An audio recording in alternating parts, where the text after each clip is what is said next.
दोस्तों, जब कभी आप पासपोर्ट खुद के लिए या कस्टमर के लिए ऑनलाइन करते हैं तो इस बात का कन्फ्यूज़न आपको कभी ना कभी ज़रूर हुआ होगा। ईसीआर और ईसीएनआर में फ़र्क क्या होता है? जैसे कई लोग इसे हल्के में ले लेते हैं। अगर इसे आप नज़रअंदाज करते हैं, येस और नो में जो वहाँ पे होता है, वहाँ उसका डिफरेंस अगर आप नहीं समझ पाते हैं तो आपको आगे चल के काफ़ी दिक्कतों का सामना करना पड़ सकता है। तो चलिए आज इसी टॉपिक पर हम बात करते हैं। वीडियो पूरा देखने के बाद अगर कुछ सीखने को मिले तो आपसे रिक्वेस्ट है कि चैनल को सब्सक्राइब कर लें, ताकि ऐसा ही आप कुछ नया सीखते रहें। तो सबसे पहले हम ईसीआर और ईसीएनआर का फुल फॉर्म जान लेते हैं। ईसीआर का फुल फॉर्म क्या होता है और ईसीएनआर का क्या होता है। तो जैसे अगर हम गूगल में सर्च मारते हैं ईसीआर फुल फॉर्म, तो यहाँ पे आता है इमिग्रेशन चेक रिक्वायर्ड, ठीक है। उसके बाद एक आता है ECNR, immigration check not required.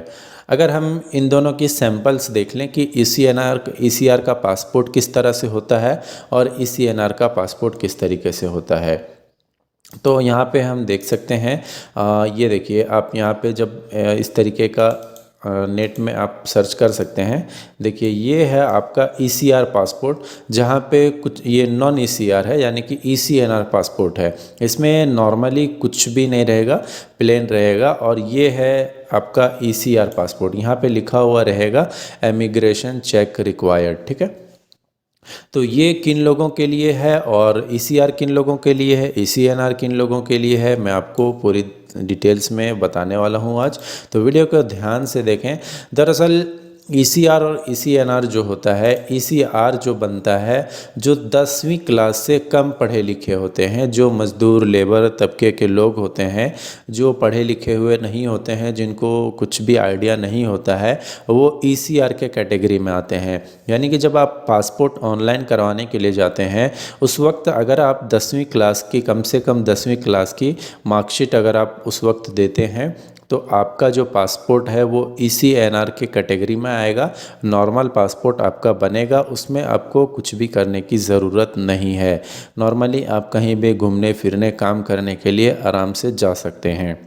लेकिन अगर आप जब ऑनलाइन करवा रहे हैं, उस वक्त अगर आप अपनी मैट्रिक या उससे इंटर ग्रेजुएशन की सर्टिफिकेट अगर नहीं देते हैं, तो आप ईसीआर के कैटेगरी में आते हैं, यानी कि इमिग्रेशन चेक रिक्वायर्ड। इसमें क्या करना होता है, डिफरेंस क्या है? तो इसमें देखिए, सबसे बड़ी प्रॉब्लम ये होती है, और ये ईसीआर और ईसीएनआर में डिफरेंस क्यों किया गया, क्योंकि पहले होता ये था कि यहाँ से मज़दूर बुलाए जाते थे। कंपनी वाले जो दलाल होते थे, वो मज़दूरों को लेके जाते थे और विदेशों में जाके कहीं पे कुछ कंपनी में बोल के लेके जाते थे और किसी और काम में लगा देते थे। वहाँ बंधुआ मज़दूर बन के उनको रखा जाता था। इसलिए ये ईसीआर और ईसीएनआर में डिफरेंस किया गया है। आप ध्यान रखें कि अगर आप घूमने के लिए, पढ़ाई करने के लिए जब आप एयरपोर्ट में जब आप जाएंगे, तो आपके पास अगर पासपोर्ट और वीज़ा और रिटर्न टिकट होगा, तो आपको ईसीआर और ईसीएनआर में कोई फ़र्क नज़र नहीं आएगा, क्योंकि घूमने फिरने या पढ़ाई करने के लिए इन दोनों चीज़ों में किसी चीज़ की कोई भी डिफरेंस नहीं है। बस आप अगर काम करने के लिए जा रहे हैं किसी देश में, 18 देश है जहाँ पे ईसीआर ज़रूरत होता है। यहाँ पे आप नेट में सर्च मार सकते हैं, ये 18 देश हैं जहाँ पे ईसीआर का ये होता है। जैसे अफ़गानिस्तान हो गया, बहरीन हो गया, इंडोनेशिया हो गया, इराक हो गया, जॉर्डन हो गया, कुवैत हो गया, सारे नेम लिखे हुए यहाँ पे आप आके देख सकते हैं। इन देशों में अगर जा रहे हैं आप, तो आपको, अगर आपका ईसीआर पासपोर्ट है, तो आपको पहले उसको चेक करवाना होगा। कहाँ चेक करवाना होगा? तो जो इंटरनेशनल एयरपोर्ट्स होते हैं, वहाँ पे पीओई एक ऑफ़िस होता है, वहाँ से जाके आपको क्लियरेंस लेना होगा। पीओई का फुल फॉर्म क्या होता है? Protector of emigrants. यानी कि अगर आपका ईसीआर पासपोर्ट है, तो जाने से पहले आपको उस ऑफ़िस में जाना पड़ेगा और वहाँ से आपको बताया जाएगा कि आप वहाँ पे जाएंगे तो आपसे, आप जहाँ भी जा रहे हैं वो चीज़ आपके बारे में पता किया जाएगा कहाँ जा रहे हैं, यानी कि जो भी प्रोसेस है आपके फ़ायदे के लिए है। क्योंकि आपको उतना नॉलेज नहीं है बाहर विदेशों में क्या होता है क्या क्या नहीं होता है, उन सब चीज़ों के बारे में उस ऑफ़िस में आपको बताया जाएगा, ताकि आप बंधुआ मज़दूर वहाँ ना बने, आप वहाँ जाके फंसे ना। इसलिए ये चेक करवाना ज़रूरी होता है। जब आप वहाँ पे जाएंगे तो आपके पासपोर्ट में इस तरीके का स्टाम्प लगा दिया जाएगा। तभी जब तक ये स्टैम्प आपके पासपोर्ट में नहीं लगा रहेगा तब तक आप नहीं जा सकते हैं। तो बेसिकली यही डिफरेंस है ईसीआर और ईसीएनआर में।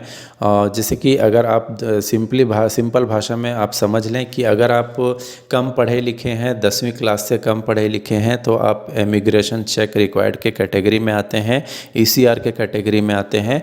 और अगर आप 10वीं तक पढ़े लिखे हुए हैं तो आप ईसीएनआर के कैटेगरी में आते हैं।